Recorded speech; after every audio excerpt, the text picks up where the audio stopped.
never believed in ghosts. Not really.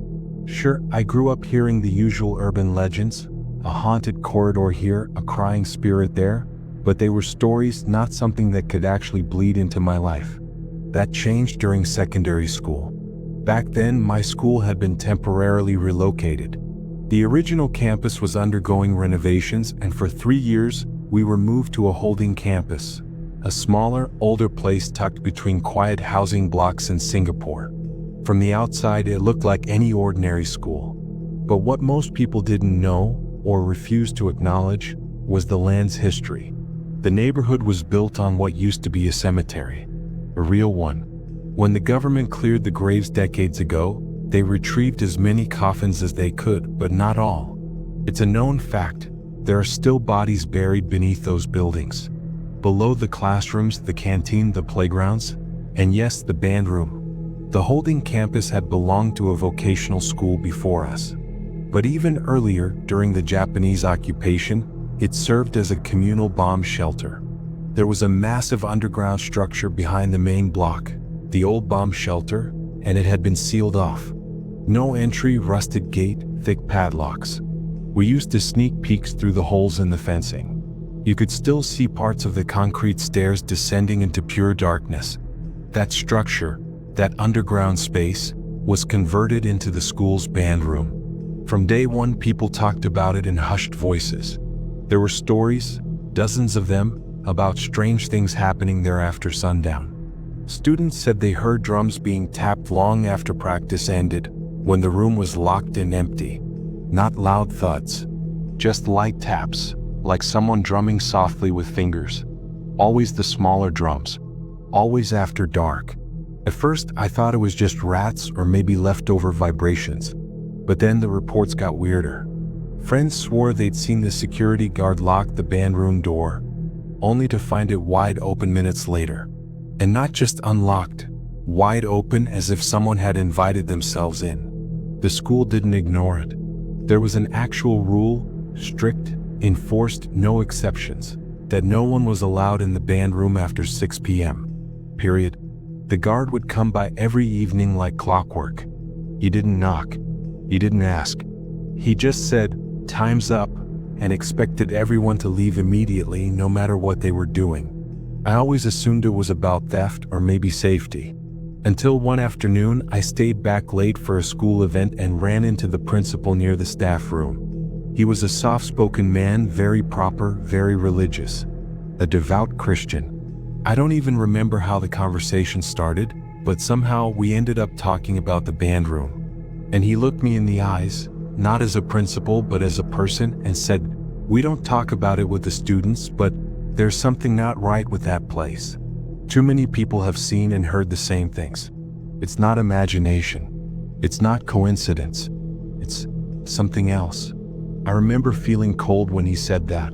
There's one thing when kids whisper about ghosts, but when an adult, someone grounded, someone rational, openly admits it, that hits differently.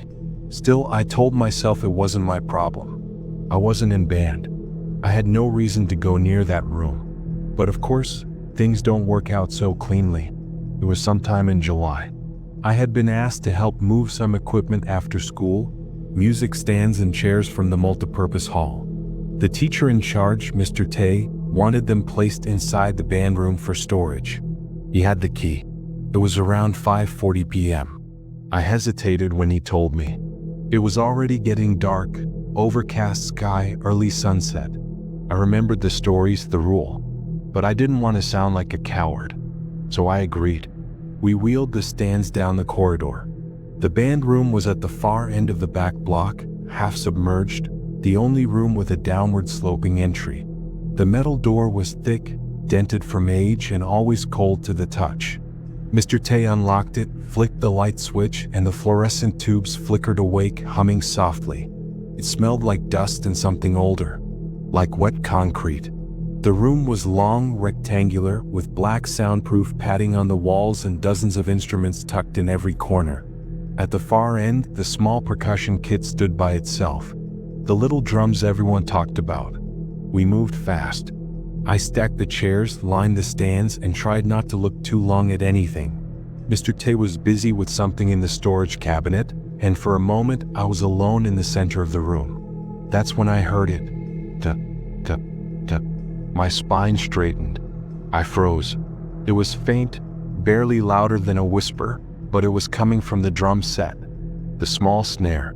3 soft taps, like fingers drumming. I turned around, expecting to see Mr. Tay. He wasn't there. I took a slow step toward the drum. Nothing. The room was silent again. I told myself it was just settling noise. Maybe vibrations. Maybe something. I turned back to grab another chair, and that's when the drum tapped again. 4 times. Faster. Urgent. I backed away, suddenly aware of how quiet everything had become. Even the humming lights sounded distant. I looked toward the door, still open, and considered leaving. But Mr. Tay returned a second later, carrying a box, and I snapped out of it. "Did you hear that?" I asked him, keeping my voice low. He looked confused. "Hear what?" I shook my head. "Nothing. Just, never mind." We finished and locked the room at 5:58 p.m. The security guard was already waiting at the end of the corridor. He didn't speak. He just watched us. When we walked past him, he muttered something under his breath. I only caught one word. Late. That night I couldn't sleep. I kept thinking about the taps. I knew what I heard. It wasn't the building. It wasn't my mind. It was deliberate. The next few weeks were strange. I started getting these dreams, foggy, shifting dreams of long hallways and concrete walls, of being watched from behind, of hearing something breathing in the silence.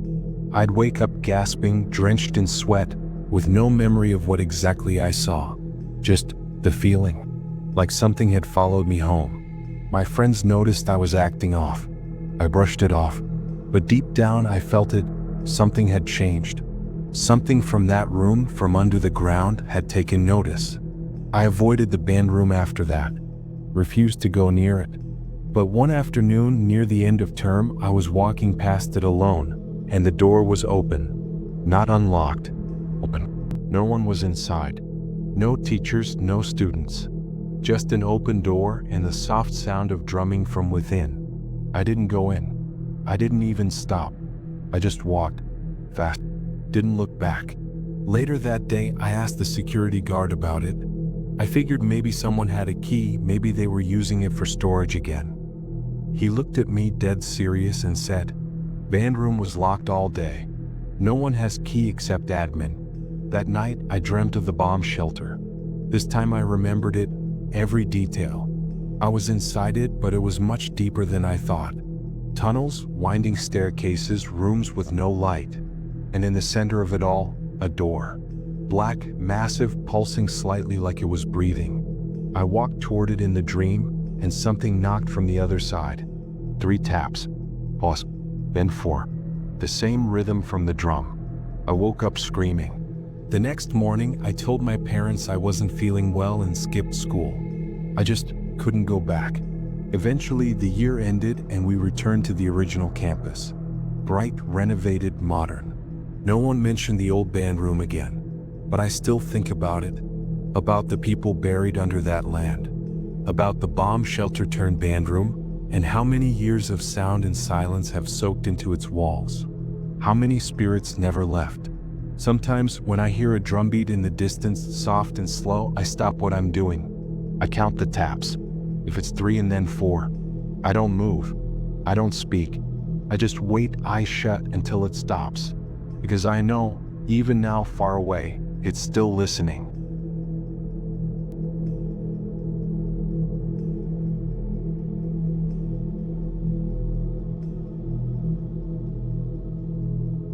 They say every school has secrets.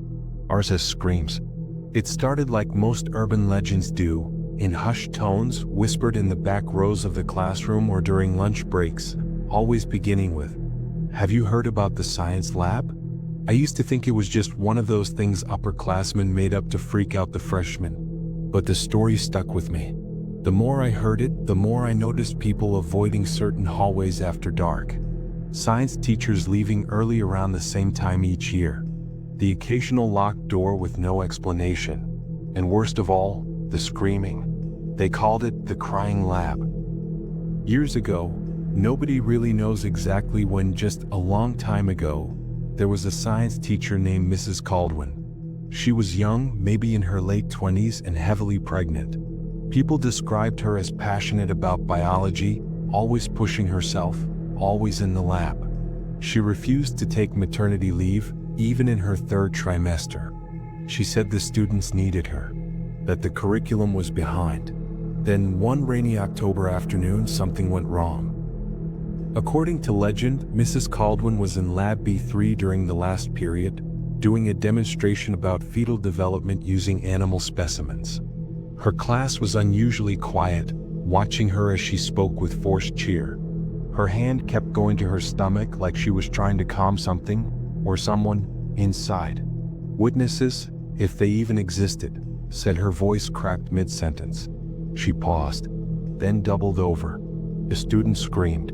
She collapsed to the floor, blood soaking her lab coat, and she miscarried. Right there, in front of the entire class. Paramedics were called, but she died in the lab before they arrived. The official cause of death was hemorrhagic shock. But some say it was more than that. That she didn't just lose a baby, she lost something else. Now here's where it gets weird. You'd think the school would cover it up, scrub the room clean, do anything to protect the students. But instead they kept something. The fetus. Preserved. Cataloged. Labeled. Stored in the school's restricted science archives, supposedly for research. Some say it was floating in formaldehyde in a specimen jar. Others claim it had deformities, no eyes, twisted limbs, a jaw too wide to be human. It was never officially acknowledged, but the lab techs knew, the janitors, the science faculty. The legend lived on, passed from senior to freshman like a cursed hand-me-down. Every year, on the anniversary of Mrs. Caldwin's death, strange things happen. I used to laugh it off. But last October, I stayed late after school to finish a chemistry retake. Everyone else had gone home. The hallways were dead silent, the kind of silence that feels thick, like it's listening. It was 9:47 p.m. when the lights in Lab B3 flickered. I was across the hall, but I looked up just in time to see something inside. Just for a second. A shape. Floating. Small. Twisting in midair. I thought it was a trick of the light, until the fire alarm in Lab B3 went off without reason. Not a loud blare. Just a long, low beep. Almost like a heartbeat. Then came the scream. I can't describe it. It wasn't a human scream. It wasn't even animal. It was pain-made sound. Grief and rage and confusion, all torn into one raw, high-pitched cry that shook the floor. I dropped my pen. My ears rang. The glass beakers on the table trembled. I ran. Down the stairs. Out the building. I didn't stop until I reached the bus stop. I didn't sleep that night. And I didn't tell anyone. Not at first. Who would believe me? But then I started asking around. Quietly. Carefully. A senior girl told me she heard it too. Last year when she was in detention for skipping PE. Her phone started glitching right at 10 p.m. The lights blinked. Then came the crying. She said it sounded like a baby, until it didn't. Like it was something pretending to be a baby. Something wrong. Another student swore they saw the fetus jar once. By accident. Their older cousin worked in the maintenance closet and let them peek inside one of the locked storage freezers behind the lab. Inside was a small tank. She said something moved inside it, slowly, like it was still alive. She hasn't talked much since then. A teacher, Mr. Madsen, resigned 2 days before last October 12th. No explanation. Just walked into the office, handed in a letter, and left. Some say he was the one who discovered Mrs. Caldwin's body that day. Others say he'd been hearing the scream for years and couldn't take it anymore. When I looked through an old yearbook, I found his photo. Behind him, on the lab shelf, was a glass jar. Blurry, almost featureless, but there, staring. So this year I made a choice. I wanted to know. I told my friends I was going home, but instead I snuck into the chemistry wing with my phone, a flashlight, and my heart pounding so loud I swear it echoed down the halls. 9:57 p.m. I crouched near Lab B3. The lights inside were off. The hallway was colder than usual. 9:59 p.m. A light flickered inside. The emergency bulb. Barely enough to make out the silhouette of the lab tables. 10 p.m. The sound began. Not a scream. Not yet. First it was a wet, squelching noise, like something being dragged or pulled apart. Then came the whispering, overlapping voices in an inhuman language like old tape playing backward. Then the scream. It burst through the silence like shattering glass. My vision blurred. I swear I saw shadows crawling across the ceiling, spindly and jerking, like they were stitched together wrong. The scream rose, higher, higher, until it broke into a series of sobs. And then, I saw her, Mrs. Caldwin, standing at the front of the room in a torn lab coat, her hands still cradling her swollen, bloody stomach. Her eyes were gone, hollow. Her mouth opened wide, too wide, and the screaming continued, now coming from inside her. At her feet was the jar. Crack. The lid rolled on the floor like a coin, and something small was crawling up the wall behind her. I ran. I don't remember getting home. I don't remember locking the door. I just remember lying awake until morning, staring at the ceiling, the scream still echoing in my ears. The next day, the science wing was closed for maintenance. The principal said it was a gas leak. No one talks about it, but I know others heard it. I saw it in their eyes, and now I wait for next October, because I think the thing in the jar is growing, and someday it won't scream anymore. It'll walk, and it'll be looking for its mother.